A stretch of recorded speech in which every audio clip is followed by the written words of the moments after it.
Clay Cain's Burn Down Master's House is a bold, unflinching exploration of identity, systemic oppression, and the resilience of those who refuse to be silenced.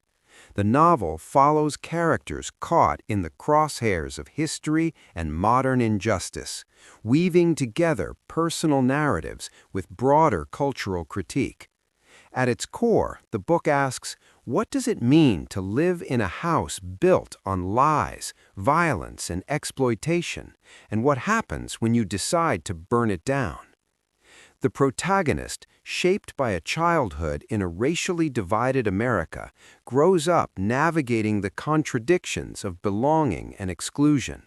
His journey is marked by moments of tenderness, family bonds, friendships, fleeting joys, but also by the relentless weight of racism, poverty, and systemic inequality. Each chapter peels back layers of trauma and resilience, showing how the past continues to haunt the present. Cain's narrative is both intimate and expansive. He blends fiction with social commentary, creating a story that feels deeply personal, yet universally resonant.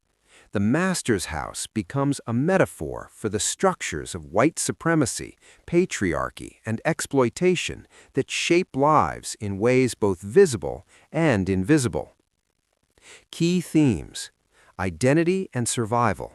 Characters wrestle with who they are in a world that constantly tries to define them. Systemic injustice. The novel exposes how institutions perpetuate inequality, from education to policing to politics. Resistance and resilience. Despite the weight of oppression, the characters find ways to fight back, reclaim their voices, and imagine new futures.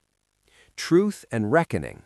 Burning down the Master's House is not just destruction, it's transformation, a demand for justice and authenticity. Cain's prose is sharp, lyrical, and uncompromising. He writes with the urgency of a journalist and the artistry of a novelist, ensuring that every page carries both emotional weight and intellectual firepower. The pacing alternates between quiet reflection and explosive confrontation, keeping readers engaged while challenging them to think critically. For audiobook listeners, Burn Down Master's House is especially powerful. The narration captures the raw emotion of the characters, the tension of their struggles, and the rhythm of Cain's prose. Hearing the story aloud amplifies its urgency, making it feel like both a confession and a rallying cry. Ultimately, Burn Down Master's House is about the courage to confront uncomfortable truths, the necessity of dismantling oppressive systems, and the possibility of building something new from the ashes.